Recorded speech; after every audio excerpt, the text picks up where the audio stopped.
Morning, we're learning as a schus for Refuah Shlema for Ilana Chai Baserach on Daf Nun Vav Amid Aleph, 10 lines from the bottom by the two dots.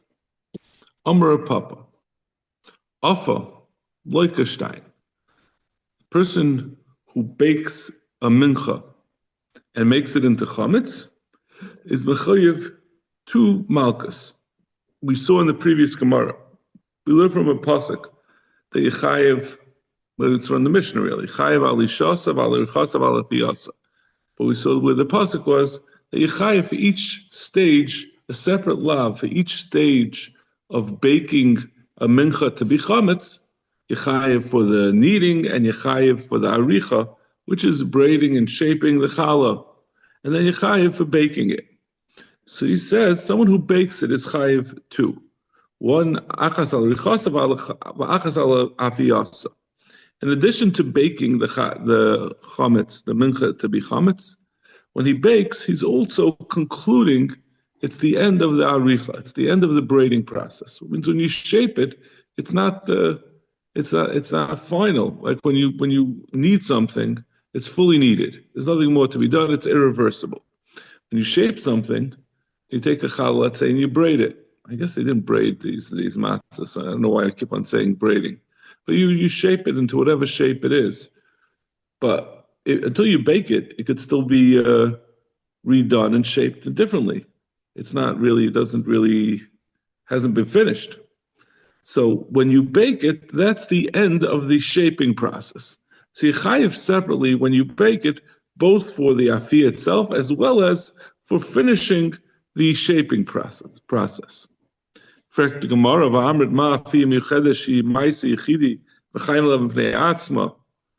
had said before that we learned out from that we had suggested maybe you should be mechuyev only for afiyah and for all the other parts of making a mincha should be all together. We said no, because afiyah is a singular ma'isa. It's you do that ma'isa and you're mechuyev on it on its own. So also everything else is one ma'isa yechayev alav. But now we're saying when you do afiyah chayev two. So how could you call it a ma'isa yechidi? That it's only chayev one. So Gemara loikasha hadach the archu va'afahu hadarchavrei v'yavlei va'afa. Depends. Well, einachanami you're going to be mechayev two like we said, but in this sense it's going to be a ma'isa yechidi. That if the same person did the shaping and then he did the baking, he's not going to be mechuyev three. We're not going to say he's mechuyev for shaping it, and then he's mechuyev again for ending the shaping, and then he's mechuyev for baking as well. No, the shaping is only one shaping. It concludes with the baking, but he's not going to be mechuyev twice for it. But if one person shaped it and then another person bakes it, then each one will be mechuyev for shaping. Then it could be considered a ma'isa yechidi in the sense that, well, I guess a ma'isa yechidi if he did both of them, and he's only mechuyev for baking and mechuyev for aricha. That means that the afiyah will be a ma'isa yechidi. But where it's two separate people, so the person who bakes will also be mechuyev for aricha for finishing the shaping. The person who shaped it will be mechuyev for shaping, as well as the person who baked it will also be mechuyev for shaping. Tana Rabban, bechar she'achzu dam, a bechar that got sick. It was seized by a blood virus, and it's going to die from this blood sickness. The rule of a bechar is, when a bechar is born, a bechar behema, a shar or a seh, is born to a Jewish owner, he has to give it to the kohen. The kohen brings it as a carbon, as a bechar. A bechar is brought as a carbon. If the animal gets a mum, then the kohen just doesn't. He no longer brings it as a bechar. He just eats it himself. He shechs it and eats it without bringing it on the mizbeach. Obviously, something of the mum can't be brought on the mizbeach. And this is like a big windfall for the kohen, because now he doesn't have to burn any part of it on the mizbeach. He can eat it where he wants. The only restriction that remains is that you can't shear the animal and you can't use the animal for avodah. But the kohen could eat it at his own pleasure, at his discretion. But the Torah, now, obviously, the Kehanim are shady characters, as we've learned in Kachim. The Torah made an isser that a kohen is not allowed to make a mum in his bechar. We don't want him to shortcut the process, make a shortcut and make a mum so that he doesn't have to make it as a carbon. The Torah asked making a mum. Now this bechar really has a mum already. It's going to die from its blood sickness. So bechar she'achzu dam, and the cure for this blood sickness is to let blood, to use a lance, to lance the animal and cause dam to come out. That will cure it. So you have a four-way machlokes how and if you can be makers dam. So the Tanna Kama says, "Mekizin oisei esadam b'malkum she'ein oisim b'imum." You could let the blood in order to save the animal by cutting it in a place that's not going to create a mum. Some regular part of the animal, not the places that are susceptible to making a mum, is like the eye and the ear. Those places, if there's a cut there, that'll be a mum. So you could do it someplace else. This is Reb Meir's sheet. He holds when the Torah said you're not allowed to make a mum, it doesn't include. There's no isser to do it in a makom that's not going to cause a mum. As we're going to see later on, there's a mandam who says even though it's not making a mum, we were masakin, the chum were masakin not to make it even makom she'ein oiseh b'mum, because maybe you'll come to do it in makom she'oiseh b'mum. The chum say yakas af makom she'oiseh b'mum. The chum say we're not concerned about him making a mum since it already has a mum. It's already going to die from the blood sickness. So if you don't let out the dam, it's going to die. It already has, that sickness itself is a mum. So making a mum on top of it is not a problem. However, the chum masakin that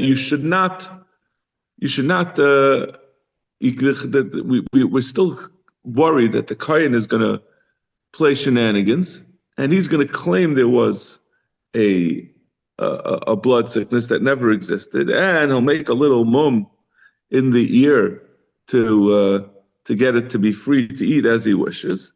So Chavu Masakin, that if you claiming that you had to make a cut in order to be makas dam, you can't eat. The kohen's going to have to wait for a second mum to arise in this animal before he eats it. He can't use that mum because we suspect he's doing it illegally.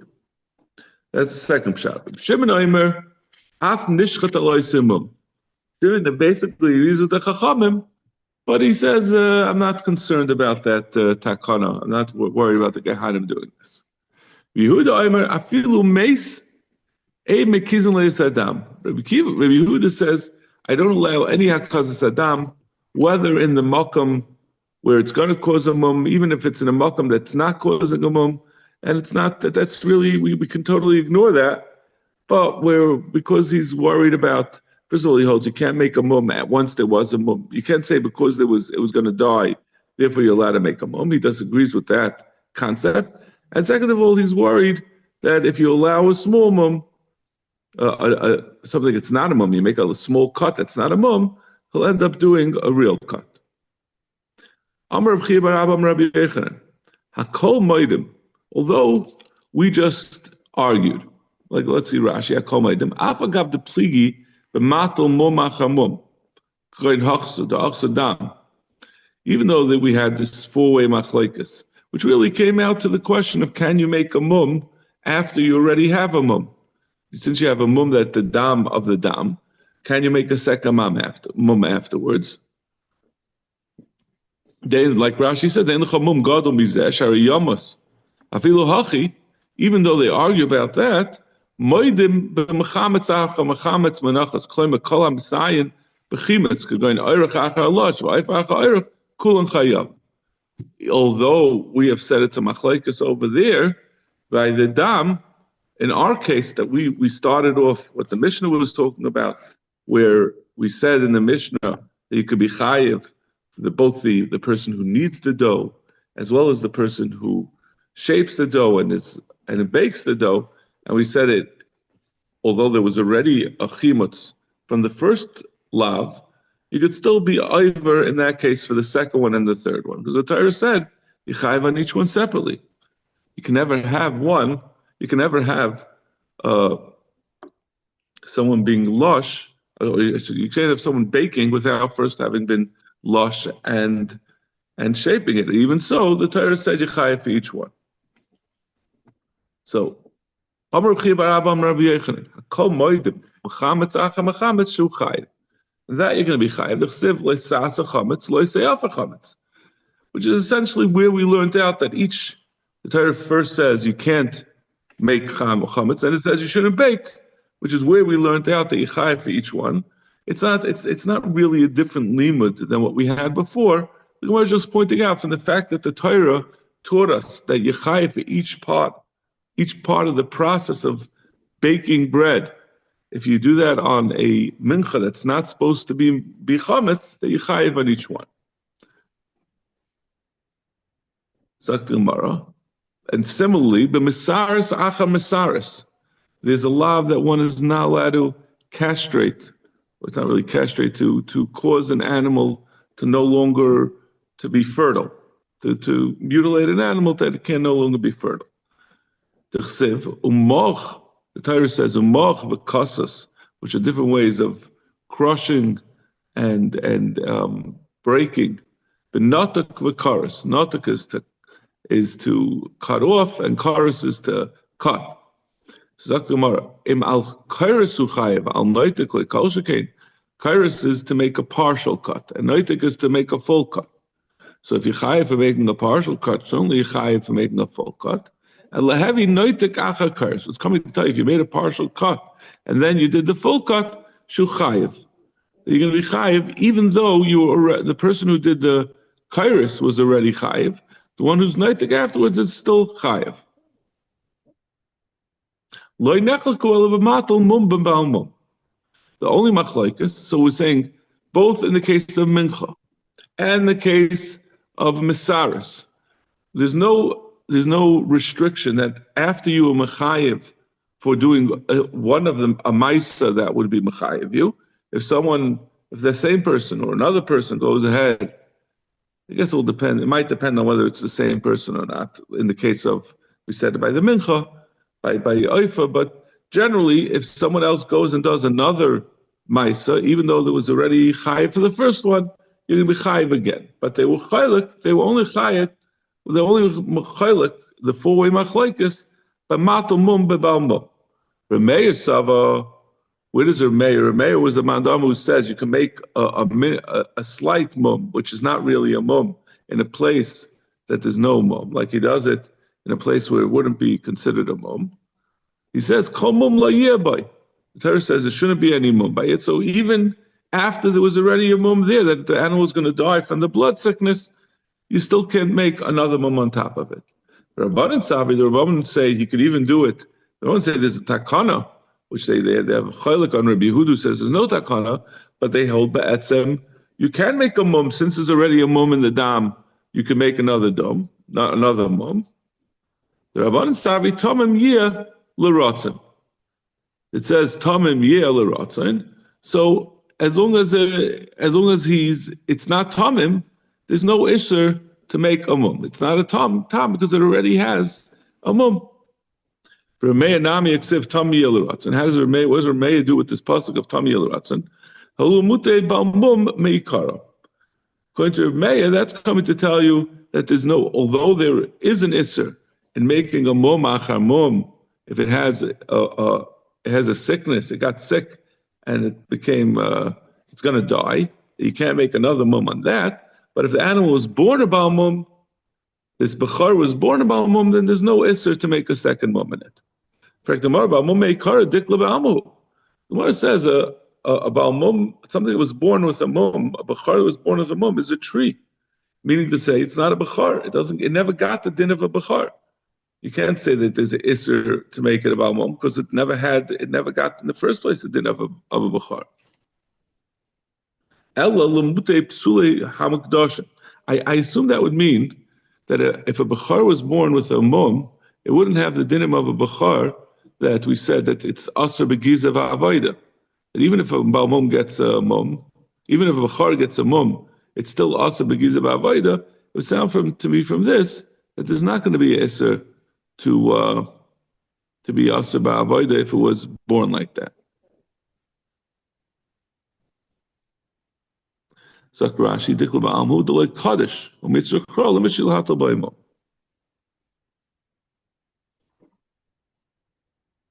Okay.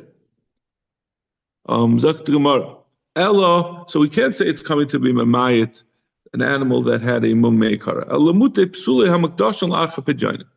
What's coming to be Mayit is an animal that was Makodish to be brought as a carbon, and then it became a Baal Mum after.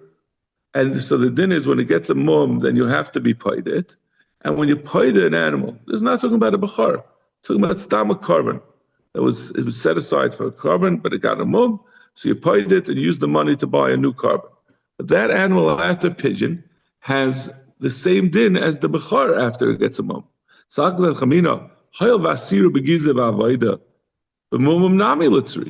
like a bechar after it gets a mum, it's also begiz of avoida, and we have said that it's also also to make another mum in it. Maybe every psule hamakdashin after you paid it, which also has the din that it's also begiz of avoida, will also have the din that it's going to be also to make another mum in it. So that's what we need the pasuk of kol mum lo by to tell you that. That you cannot, that it doesn't have the same din, and you can make another moment. Kamash Malay. Rabbanan Nami Haksiv Kol Mum Lo Yirboy. What do the Rabbanan do with this pasuk? Right? L'chayra, Rameya learns from it that you can't make another mum after an animal gets a first mum. But what do the Rabbanan do with this pasuk? Ahomi Baya Leilachadetanya Kol Mum Lo Yirboy. Eli Elishal Yehei Boy Mum. How do we know that you can't make a mum directly? But how do you know you can't even be gairim a mum in a bechar?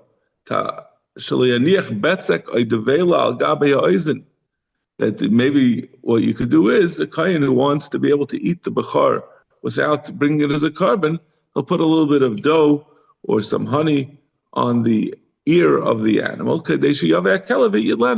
Said a dog will come and bite it off, and when he bites off the little cookie, he'll also bite the ear of the animal, make it into a Baal Mum, and then the kohen can go ahead and shecht it without bringing it as a carbon. Tamaloymer kol mum amri amar mum va'amar kol mum. Torah says a mum, and it says any mum, even a mum that was just nigram, not that it was done direct. Very strange to me. This seems like a larger question, whether you could be Gairim Alav, right? I don't think you could be Gairim Alav. Can you do something like they grama? I mean, I think the Gemara addresses gramas. So why is this all of a sudden a new pasuk to tell you can't be Gairim over here? Right? Can you push a button that will, at some random time in the next 30 seconds, cause a piece of chaza to go into your mouth? I would think not. You're not allowed to be gairim alav. You can't be gairim. Right? They have all these grama machines. Can someone be gairim that something should hit their parent? If they don't know exactly. So I don't know why you need a special pasuk. Why? That to tell you that a gram is also.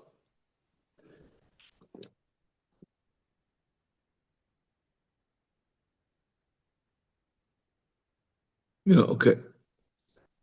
So Amar Ravami, Hiniach Sa'ar al Gabi Isa. If you placed if someone placed the starter, whatever it's called, they call it the sourdough, on top of the mincha, This mincha is supposed to remain non-chametz, and he just placed it down on top of it. He didn't knead it in, do anything with it. And it sat there in this chamza, and it caused it to become chametz, me'eleh on its own, chayav aleh, k'maiser Shabbos. He's chayav on it just the same way as if someone puts a piece of deli roll in the oven on Shabbos, and it just sits there and it gets baked. He puts a steak in the oven on Shabbos and it cooks on its own, you're going to be chayiv. The same way, if you're mechametz this mincha that's not supposed to become chametz, you're going to be chayiv on it. So tomorrow, is it true that a person is chayiv for just placing food in the oven and then it bakes on its own?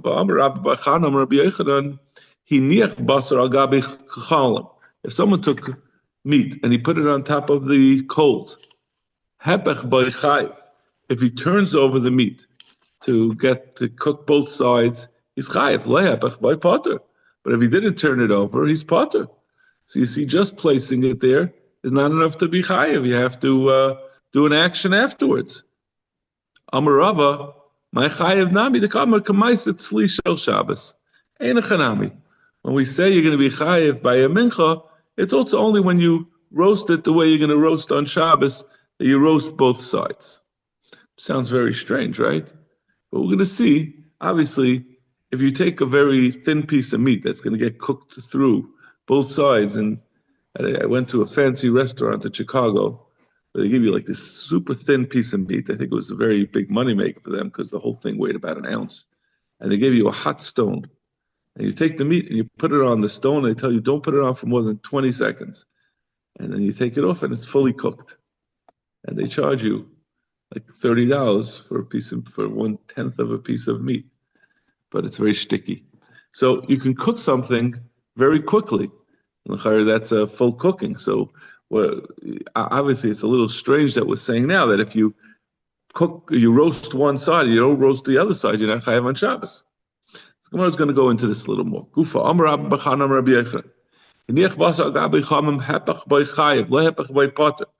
just said, if you put a piece of meat on the fire on Shabbos, if you turn it over, you're chayav, but if you don't, you're potter. Heichidam.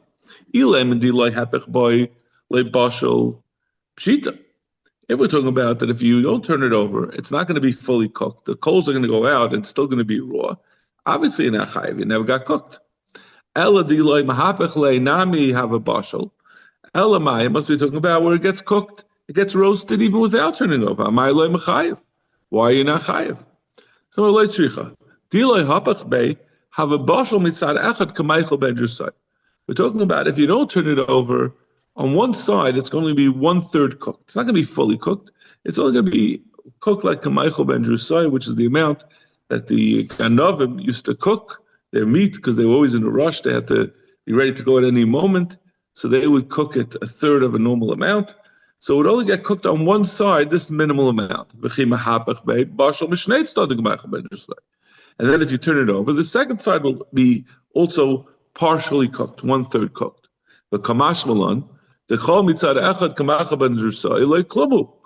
just doing one side, kamachal ben jusai, is not sufficient to be considered cooked. You have to be both sides kamachal ben jusai. Even though people will push themselves to eat something that's minimally cooked, it's only 1/3 cooked. It's only if it's on both sides. They're not going to eat it tartar on one side and machal ben jusai on the other. Amar Rava. Rava says, but if it's fully cooked, even on a gregaris, which is the shear of achila, on one side, in one place, you chayev. That means this whole thing that we were talking about, where you have to do both sides, that's talking about where it's Michael ben Jusai, when it's only partially cooked. But if you take a cowboy steak and you put it on the fire and the whole thing is cooked like an inch deep, you got a full steak there, and all you have to do is slice off the rest of it and eat it. That's obviously, as long as it's fully cooked, as long as it's the size of what's fully cooked as a gregaris, it doesn't make a difference what happens on the other side. This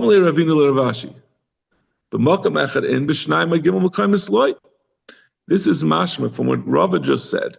It would appear that it's only if it's consolidated in one place that you have a fully cooked portion it's a gegeris. But if it would be like the fire would not be even, and it would be a quarter of a gegeris here and a half a gegeris here, another quarter in a different spot. You couldn't consolidate them and say you put it together, you mitzdarv them to make them chayiv.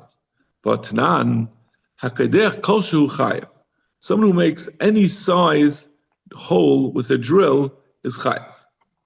Hechidam, we chayiv for the din of binyan. You're not allowed to build, and drilling holes is part of building. So if you're saying if it's just made one tiny hole, what is that useful for? This must be he drilled a few holes, the chazul tzirif, and what he's going to do is he's going to connect the three holes and he's going to make it a useful size hole, and that's the reason why you chayiv that even though something is now in a few different places and it's not yet a shear, you could put them together to make it a shear. So no, you got it all wrong. This is entirely irrelevant to the issue you bring up of drilling a hole, because even the tiniest hole is useful. The chazul above the iklida, it could be used as the hole for a key, for a pin of a key. When you make I don't know how they made locks, but when you have a key, it has different pieces sticking out.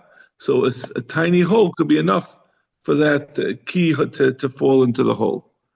So I guess it must be talking about where you made the hole for that purpose. Even if you made in 2 or 3 places, you are chayiv. He says exactly the opposite. Before we said if you cooked a full goigeris in 2 or 3 places, he said it's not good. Now he's saying you are going to be chayiv for it. I'll bring you a raya. What's the use of drilling even one small hole? So that's the chayra now a raya to Rava. What says this that we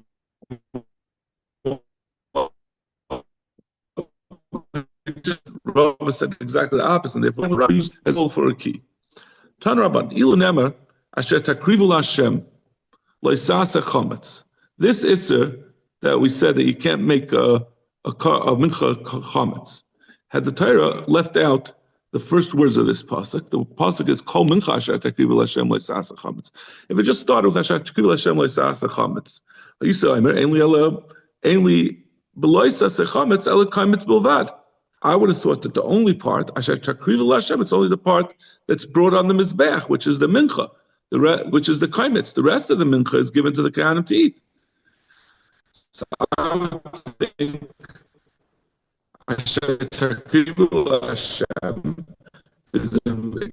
you can't make a chametz. Only the kaimitz, only the part you separated to burn.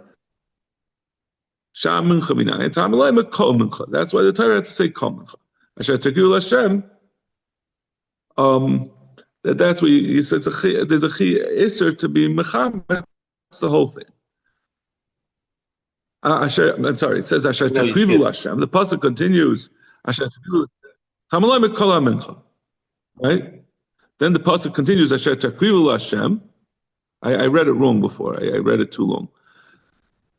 Well, let's go again. Minayin tamalei mincha. Sham mincha minayin tamalei mikol hamincha. Right. That tells you the rest of the mincha, not just the kaimitz. The pasuk continues, "Asher takrivu Hashem," that you bring to Hashem.